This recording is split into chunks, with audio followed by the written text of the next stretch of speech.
Online platform पर स्वागत करता हूं। बहुत दिनों के बाद आज फिर एक बार फिर मौका मिला है आपसे रूबरू होने का, और आज हम लोग जो है एक नए सेशन के साथ शुरू करेंगे ज्योग्राफी। आइए देखते हैं कि ज्योग्राफी में क्या पढ़ना है, कैसे पढ़ना है, ठीक है, किन बिंदुओं पर हमें ध्यान देना है, ठीक है। तो ज्योग्राफी में आप सब लोग को पता होगा कि हमारा दो प्रकार का होता है, एक भारत का भूगोल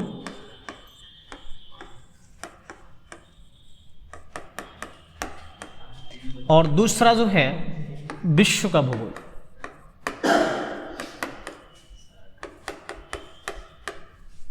ठीक, लेकिन हम ना तो भारत के भूगोल पर बात करेंगे और ना ही जो है विश्व के भूगोल बात करेंगे। हम इसमें देखेंगे, क्योंकि आप सब लोग देखे होंगे कि जो एटलस होता है उस एटलस में दो चीज़ें होती, एक राजनीतिक होता है, एक हमारा भौतिकी होता है। तो उसी तरह से हम लोग सबसे पहले बात करेंगे यहाँ पे फिजिकल ज्योग्राफी के बारे में, फिजिकल ज्योग्राफी और पॉलिटिकल ज्योग्राफी के बारे में, ठीक है। और इसमें भी वही बात विश्व के भूगोल में भी हम लोग चर्चा करेंगे फिजिकल के बारे में और जो है पॉलिटिकल के बारे में, है ना। हम इसमें सबसे पहले जो बात करेंगे जिस टॉपिक पर, वो हमारा होगा फिजिकल ज्योग्राफी के बारे में, ठीक है। तो ना तो हम जो है भारत के शुरू कर रहे हैं, ना तो विश्व का शुरू कर रहे हैं। हम लोग सबसे पहले फिजिकल ज्योग्राफी शुरू करेंगे, जो कि भौतिकी भूगोल के नाम से जाना जाता है। आइए देखते हैं इसमें पढ़ना क्या है। भौतिकी भूगोल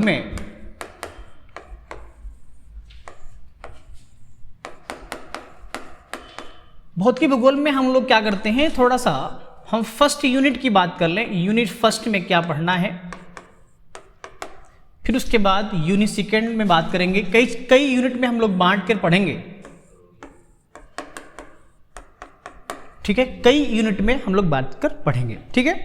तो देखो फर्स्ट यूनिट में हमें क्या क्या पढ़ना होगा। एक टॉपिक हम ऐसा लें जिससे कई टॉपिक क्या हो, वो रिलेट हो, है ना, ठीक है। तो इसमें हमें पहला कि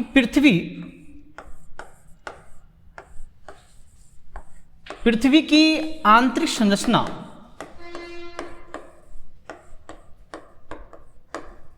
पृथ्वी की आंतरिक संरचना के बारे में हमें अध्ययन करना है। यह देखना है कि पृथ्वी की आंतरिक संरचना कैसा है, ठीक, जो कि पता लगाना बहुत भी मुश्किल काम है, क्योंकि अभी तक जो है कुछ ही लोग पता लगा पाए हैं, अभी कुछ ही किलोमीटर तक की। अब इसको जानकारी के लिए पहला टॉपिक हमारा ये होगा। दूसरा टॉपिक हम लोग इसी में पढ़ेंगे भूकंप के बारे में, क्योंकि अगर हमें पृथ्वी के इंटरनल स्ट्रक्चर के बारे में पढ़ना है तो हमें भूकंप का ज्ञान होना बहुत ज़रूरी है कि भूकंप कैसे आता है, इसका उद्गम क्षेत्र कहाँ पर है।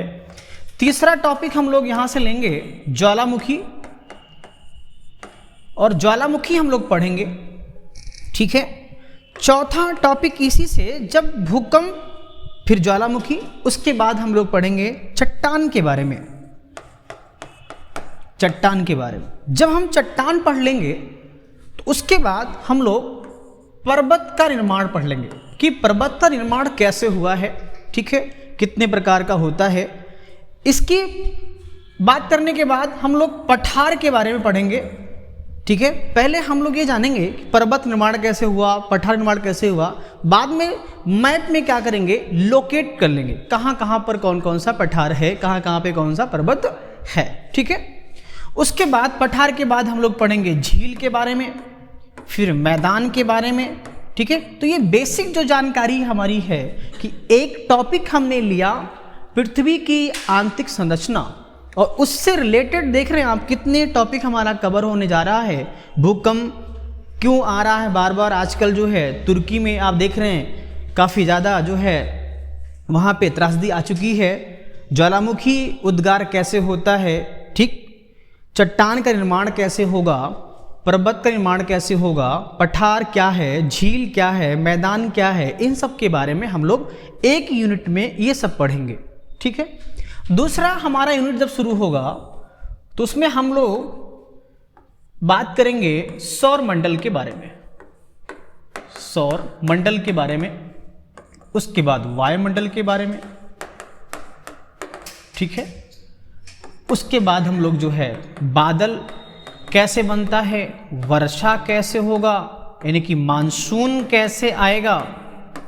ठीक। सौरमंडल, वायुमंडल, बादल, वर्षा, मानसून, और जब मानसून पढ़ लेंगे तो हमारे यहाँ का जलवायु कैसा है।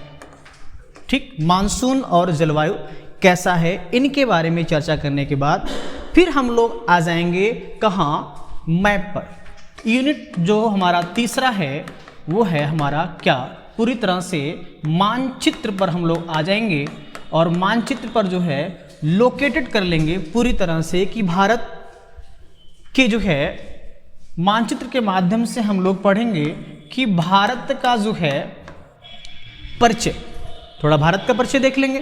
तो इस तरह से हम लोग तब आएंगे कि भारत के कितने पड़ोसी देश हैं, ठीक है, भारत में कितने राज्य हैं, कितने यूनियन टेरिटरी हैं, तो इन सब चीज़ों के बारे में हम लोग पढ़ेंगे। ठीक है। तो आज हमने क्या किया, शुरू किया है भौतिक भूगोल, और भौतिक भूगोल में फिजिकल ज्योग्राफी शुरू किया है, जिसमें हमने एक टॉपिक लेना है पृथ्वी की आंतरिक संरचना के बारे में। आइए शुरू करते हैं, देखते हैं इसके बारे में। पहला टॉपिक है कि पृथ्वी की आंतरिक संरचना।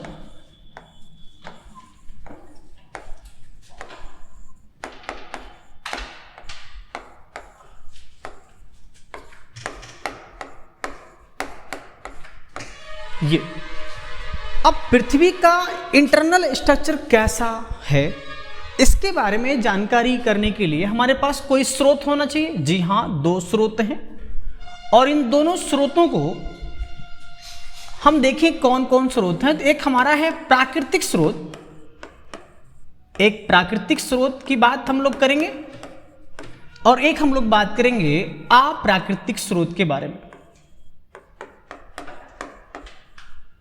अप्राकृतिक स्रोत के बारे में। ठीक है, दो स्रोत मिल गए। इसी प्राकृतिक स्रोत को हम लोग जो है कहेंगे प्रत्यक्ष भी कहते हैं, प्रत्यक्ष स्रोत भी कहते हैं। और अप्राकृतिक स्रोत के बारे में अगर हम बात करें कि अप्रत्यक्ष स्रोत भी इसी कहते हैं। ठीक है।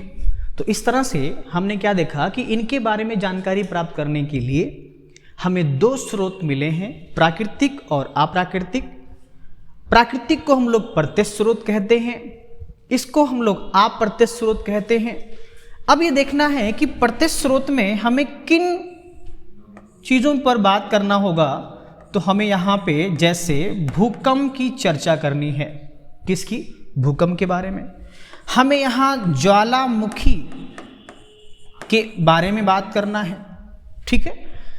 अप्राकृतिक स्रोत की बात कर लें, इसमें हमें क्या पढ़ना है, तो हमें यहाँ पे बात करना है दाब के बारे में, हमें यहाँ बात करना है ताप के बारे में, हमें यहाँ बात करना है घनत्व के बारे में। ठीक है। तो इस स्रोत में इन तीन बिंदुओं पर हमें ध्यान देना है, और इन स्रोत में हमें दो बिंदुओं पर ध्यान देना है। लेकिन पहले हम जो है यहाँ देख लें कि अप्रत्यक्ष स्रोत में दाब, ताप और घनत्व की बात कर लेते हैं। ठीक। जैसा कि ये जो शब्द लिखा हुआ है, ये कहीं ना कहीं आप देखेंगे तो फिजिक्स में जो भौतिक विज्ञान है उसमें हम लोगों ने पढ़ रखा है पहले से। ठीक। एक बार फिर हम करते हैं बात यहाँ पे। लेकिन इसके पहले कि पृथ्वी की आंतरिक संरचना के बारे में हमें जानकारी जो है कहाँ मिला, किसने इसका अध्ययन करके हमको बताया, सबसे पहले तो आपको बता दें कि सबसे पहले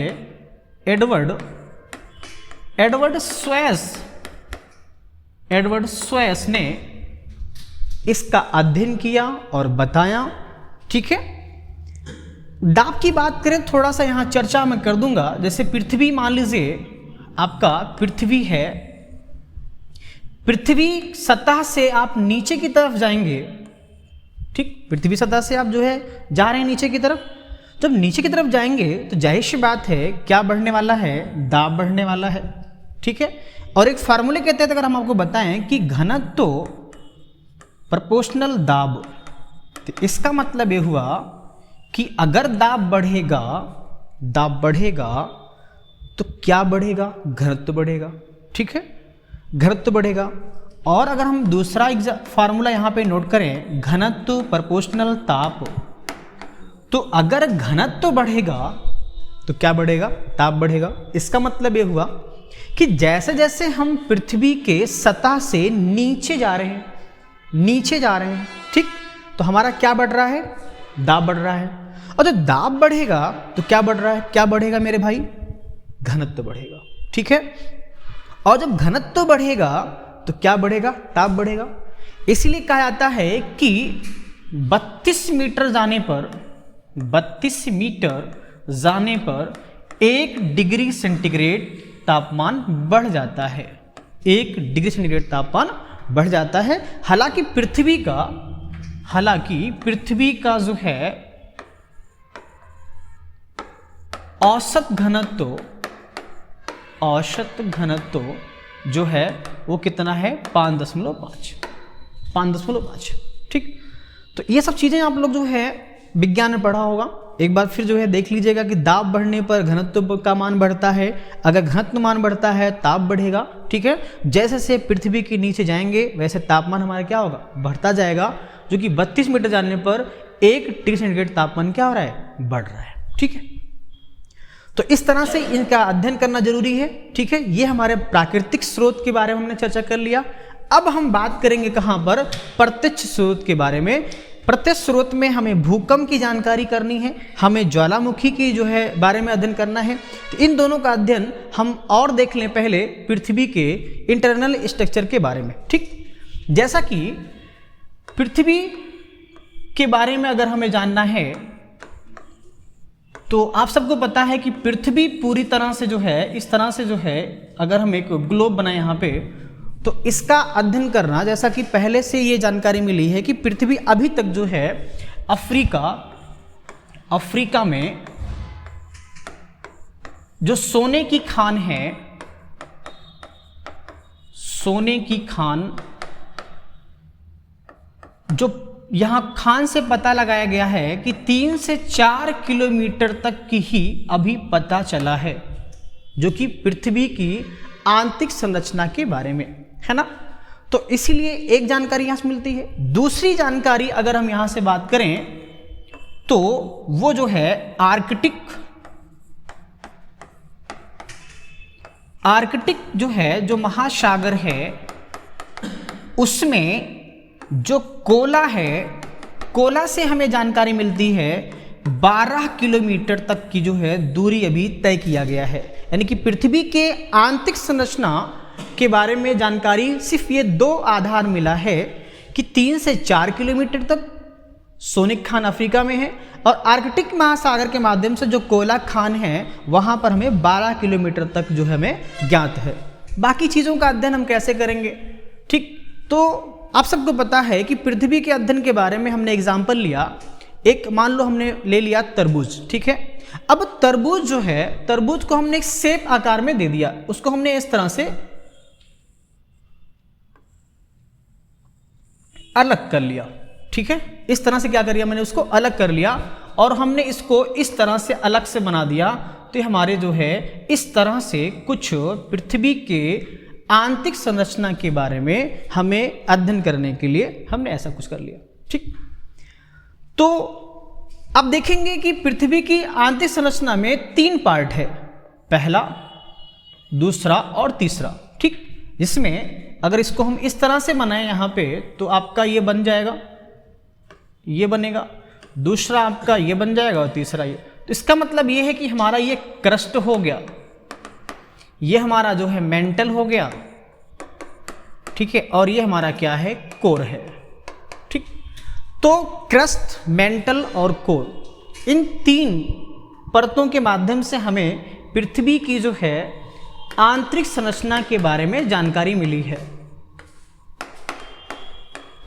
ठीक है, आगे इसको और भी क्लियर करने के लिए हम लोग जो है इस तरह से जो है पढ़ेंगे, है ना, कि यहाँ पे क्या है, क्रस्ट है, पहला क्रस्ट है, और ये हमारा मेंटल है और ये हमारा क्या है, कोर है।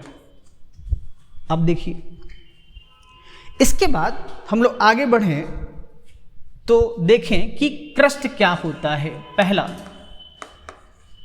क्रस्ट क्या है, ठीक है। तो इसको थोड़ा सा यहां पे हम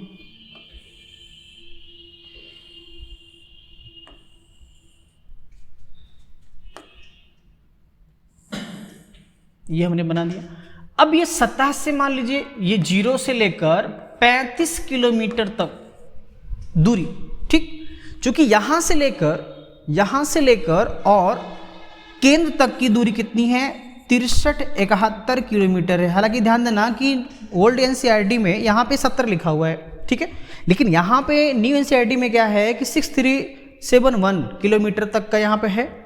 तो 0 से लेकर पृथ्वी के सतह से लेकर कहाँ 63-71 किलोमीटर तक है टोटल दूरी। इस दूरी में 0 से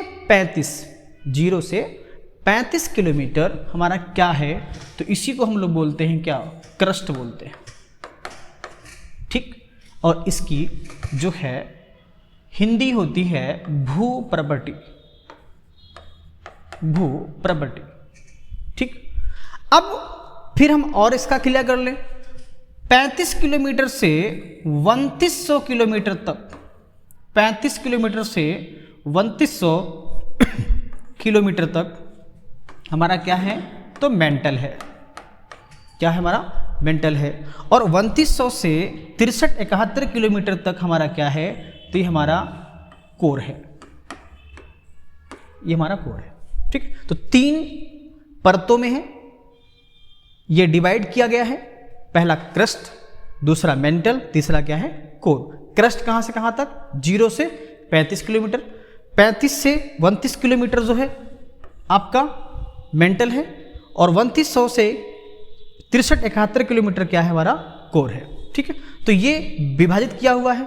अब इसके अंदर और जाएंगे तो आप दूसरा देखें।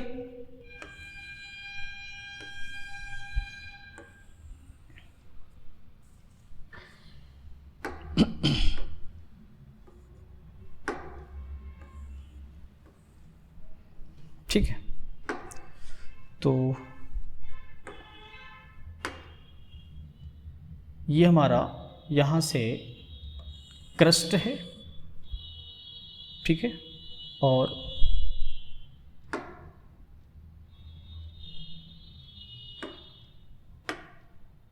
ये हमारा मेंटल है ना।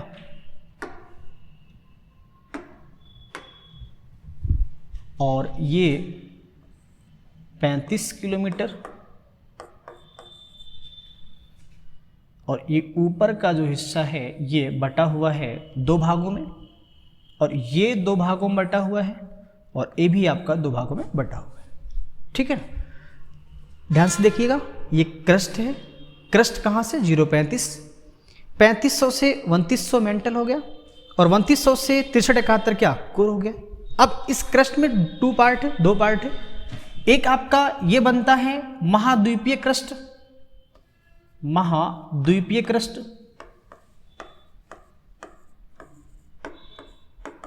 और ये आपका बनता है माफ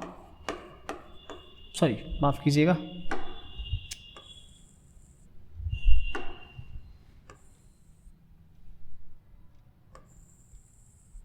महासागरीय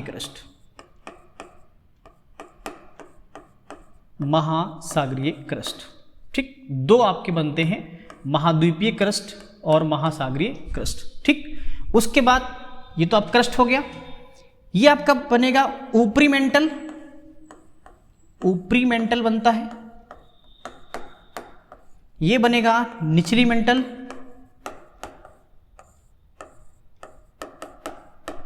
और ये आपका बनेगा बाह्य कोर, ये बनेगा आपका आंतरिक कोर,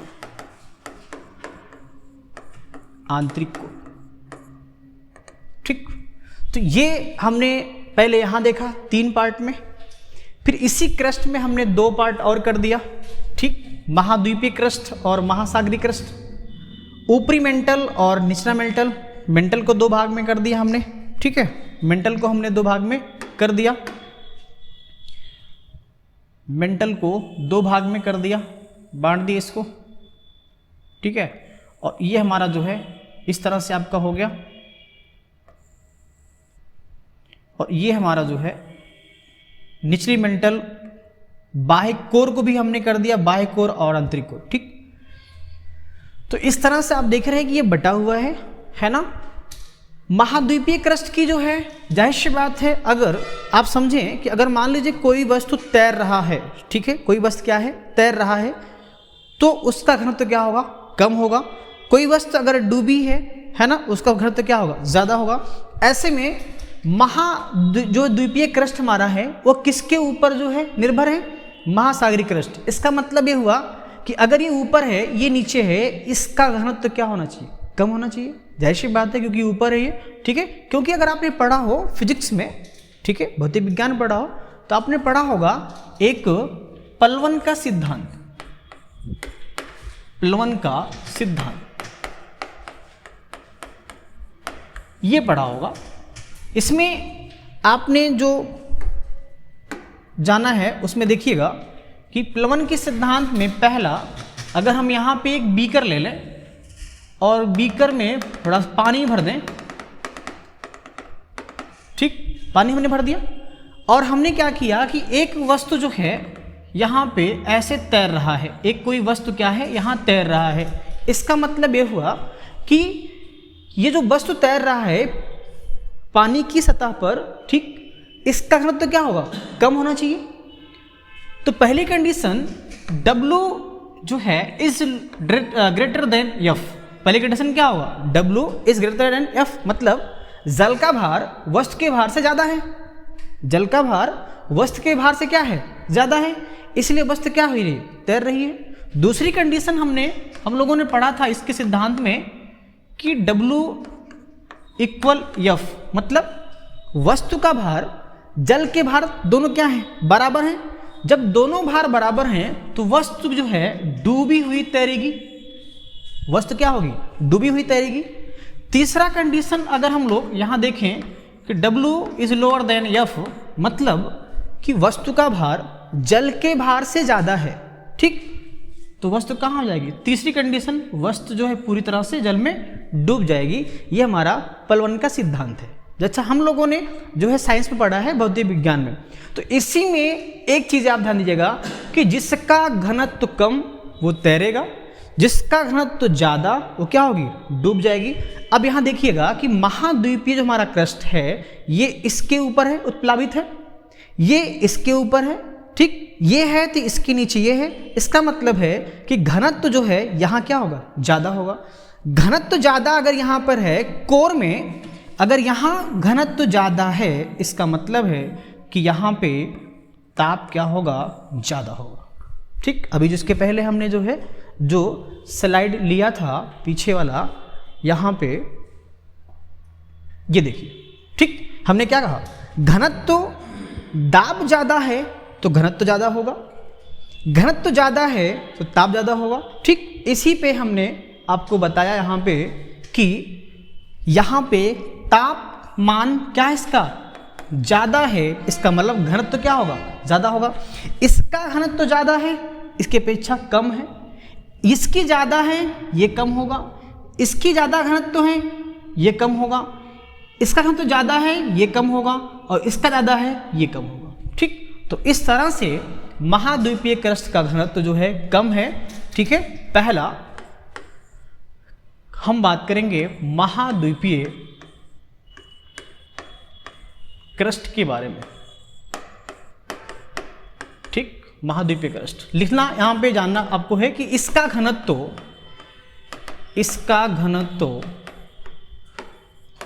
कम होता है, कम होता है। कितना होता है ये भी देख ले, तो 2.67, कितना होता है, 2.67 हमारा महाद्वीपीय क्रस्ट का जो है घनत्व होता है, ठीक। अब जाहिर सी बात है इसके ऊपर ये टिका है, इसके ऊपर ये टिका है, तो इसका घनत्व ज्यादा होगा महासागरीय का। तो यहां पे लिख लें हम लोग जो है दूसरा पॉइंट कि महासागरीय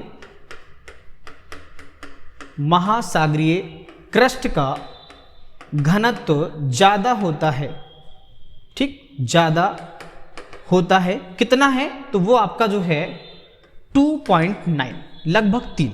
तो इस तरह से देखेंगे इसका घनत्व कम, इसका घनत्व जो है कम, इसका घनत्व क्या ज़्यादा, ठीक, कन्फर्म हो गया। और ये महाद्वीपीय क्रस्ट किसका बना है, तो महाद्वीपीय क्रस्ट, इसको हम ऐसे देख लें अगले स्लाइड में और अच्छे से समझ लेते हैं। महाद्वीपीय जो हमारा क्रस्ट है ये किसका बना है, ये बना है ग्रेनाइट चट्टान से। किसका बना है, ग्रेनाइट चट्टान से, ये इससे बना हुआ है, ठीक। इसका घनत्व कितना होता है, इसका घनत्व 2.67 है ना। हम बात कर लें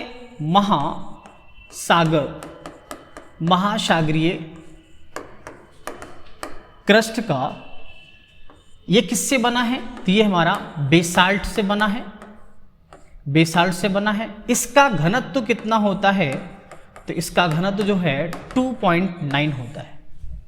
तो हम क्या देखा कि क्रस्ट के बारे में, ठीक, क्रस्ट 2 पार्ट में, जैसा कि देखा हमने, हम इसके पहले आ जाए, ये इस वाले स्लाइड में देखिए हमने क्रस्ट पढ़ा कहाँ से कहाँ तक, और क्रस्ट को हमने 2 भाग में डिवाइड कर दिया, महाद्वीपीय क्रस्ट और महासागरीय क्रस्ट, ठीक। इन दोनों के बारे में हमने अलग से देखा। हमने यहाँ देखिए महाद्वीपीय क्रस्ट ग्रेनाइट से बना है, महासागरीय क्रस्ट बेसाल्ट से बना है, ठीक। अब इन क्रस्ट में अगर हम बात करें, इन क्रस्ट में क्या पाया जाता है, तो क्रस्ट यानी कि भूपर्पटी में आपका पाया जाता है सिलिका और एल्युमिनियम। क्या पाया जाता है, सिलिका और एल्युमिनियम। इसीलिए क्रस्ट को एक नाम से जाना जाता है, क्या, सियाल। सियाल के नाम से जाना जाता है, ठीक है, कि सियाल किस पृथ्वी के किस परत में, तो पहली परत जो हमारा क्रस्ट है उसमें सियाल पाया जाता है, बोले तो सिलिका और एल्युमिनियम। बात क्लियर है, ठीक है। तो इस तरह से सियाल कहाँ पाया जाता है, तो क्रस्ट में पाया जाता है, यानी कि भूपर्पटी में। यहाँ एक प्रश्न और बनता है कि भूपर्पटी में पाए जाने वाले सर्वाधिक जो है तत्व, भूपर्पटी में पाए जाने वाले सर्वाधिक तत्व जो है कौन है, तो वो आपको बताना पड़ेगा। कौन से हैं वो, ऑक्सीजन। कौन से, ऑक्सीजन, ठीक, लगभग 46% है ना। भूपर्पटी में सबसे ज़्यादा कौन पाया जाता है, सिलिका नहीं पाया जाता, न तो एल्युमिनियम, ना तो लोहा, आयरन, ठीक, क्या, ऑक्सीजन पहले ये पाया जाएगा। कई बार प्रश्न पूछा गया है कि भूपर्पटी में पाए जाने वाले सर्वाधिक तत्व, यानी कि क्रस्ट में पाए जाने वाले सर्वाधिक जो है तत्व कौन है, वो ऑक्सीजन है। इसके बाद अगर हम बात करें, हम क्रम लिख दें, तो फिर सिलिका पाया जाता है, फिर उसके बाद क्या पाया जाता है, एल्युमिनियम पाया जाता है, ठीक। फिर उसके बाद आपका जो है आयरन पाया जाता है, ठीक है। फिर उसके बाद आपका जो है सोडियम पाया जाता है, सोडियम पाया जाता है, ठीक है ना। आगे आपका कैल्शियम, मैग्नीशियम, ये सब पाया जाता है। तो ध्यान देना, यहाँ से प्रश्न जो है बनते हैं कि भूपर्पटी में पाए जाने वाले सर्वाधिक तत्व कौन से हैं, तो वो आपके ऑक्सीजन पहला, ठीक, लगभग 46%।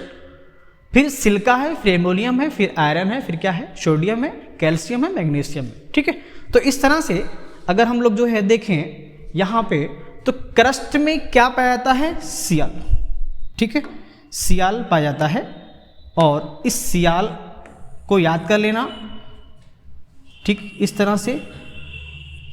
और इसमें क्रस्ट भूपर्पटी में अगला अगर हम यहाँ देखें तो सबसे ज़्यादा क्या है, ऑक्सीजन है, उसके बाद सिलिका है, एल्युमिनियम है, आयरन है, फिर सोडियम है, इस तरह से आपके पाया जाता है। तो हमने आज जो है पृथ्वी की आंतरिक संरचना के बारे में हमने आज पढ़ा। ठीक, कौन कौन से जो है हमने यहाँ एक बार हम जो है रिवीजन कर देते हैं। ठीक है, देखिए हाँ, हमें क्या क्या पढ़ना था। इसमें हमने एक टॉपिक लिया है, ठीक है, पृथ्वी की आंतरिक संरचना। इसके बारे में अध्ययन सबसे पहले किसने किया है? एडवर्ड सोयस ने किया है, पता लगाया है। और ये दो इसके स्रोत जो है जानने के लिए हमें पढ़ना है, एक प्राकृतिक स्रोत और दूसरा क्या है? अप्राकृतिक स्रोत। प्राकृतिक स्रोत में इसी को हम लोग प्रत्यक्ष स्रोत भी कहते हैं, इसी को हम लोग क्या कहते हैं? अप्रत्यक्ष स्रोत कहते हैं। इसमें हमने भूकंप के बारे में पढ़ना होगा, हमें ज्वालामुखी के बारे में पढ़ना होगा, क्योंकि बगैर इन दोनों को पढ़े हम इसकी संरचना को समझ नहीं सकते, जान नहीं सकते। ठीक है, अप्रत्यक्ष स्रोत में दाब, ताप, घनत्व। हमने कहा कि जब दाब बढ़ेगा तो घनत्व बढ़ेगा। क्यों? क्योंकि दोनों के बीच कैसा है? रिलेशन है, घनत्व प्रोपोर्शनल दाब। दाब का मान बढ़ा, घनत्व बढ़ गया। जब घनत्व बढ़ेगा क्या बढ़ेगा?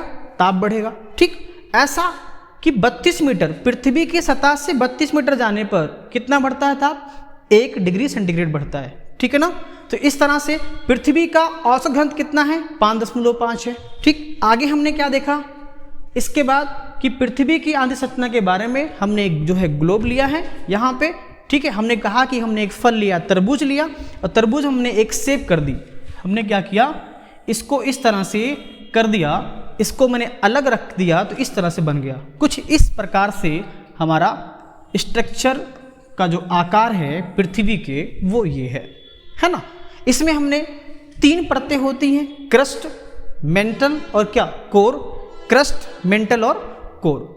अब इसके बारे में जानकारी करने के लिए अफ्रीका में ऐसा हुआ है कि सोने की खान खुदाई के समय अभी तक केवल 3 से 4 किलोमीटर तक की दूरी जो है तय की गई है, पता लगाया गया है। और आर्कटिक सागर में कितना? 12 किलोमीटर। इसके साक्ष्य कुछ मिले हुए हैं। ठीक है ना? आगे हम लोग देख लें इसी में, तो ये देखिए क्रस्ट, मेंटल और आपका कोर, इन 3 पार्ट में ये डिवाइड है। 0 से 35 आपका क्रस्ट है, 35 किलोमीटर से 29 किलोमीटर क्या है? मेंटल है, और यहाँ से यहाँ तक क्या है? कोर है। हमने इस क्रस्ट को और 2 पार्ट में डिवाइड कर दिया। ये देखिए, महाद्वीपीय क्रस्ट, महासागरीय क्रस्ट। मेंटल को हमने डिवाइड किया है, ऊपरी मेंटल, निचली मेंटल। कोर को हमने डिवाइड किया यहाँ पे 2 भाग में, बाह्य कोर और आंतरिक कोर। हमने यहाँ तक कर लिया। अब हमने ये देखा कि जो हमारा महाद्वीपीय क्रस्ट है, ठीक है, अगले स्लाइड में देखेंगे कि जो महाद्वीपीय क्रस्ट है वो किसका बना है? ग्रेनाइट चट्टान का। ठीक, और इसका घनत्व कितना है? 2.6, कम है। महासागरीय क्रस्ट बेसाल्ट चट्टान का बना है, इसका घनत्व कितना है? 2.9 है। ठीक, और क्रस्ट में क्या पाया जाता है? सिलिका और एल्युमिनियम। इसी को हम लोग क्या कहते हैं? सियाल कहते हैं। बात क्लियर है? और अगले स्लाइड में हम देखा कि भूप्रवृत्ति में पाए जाने वाले सर्वाधिक तत्व कौन है? ऑक्सीजन है, सिलिका है, एल्युमिनियम है, आयरन है, सोडियम है, कैल्शियम है, आदि है। ठीक, हम लोग कल मिलेंगे इसी के आगे, अगला मेंटल को लेके डिस्कस करेंगे। मेंटल जो है क्या क्या पाया जाता है, ठीक है ना। फिर कोर के बारे में जानकारी प्राप्त करेंगे, ठीक है ना।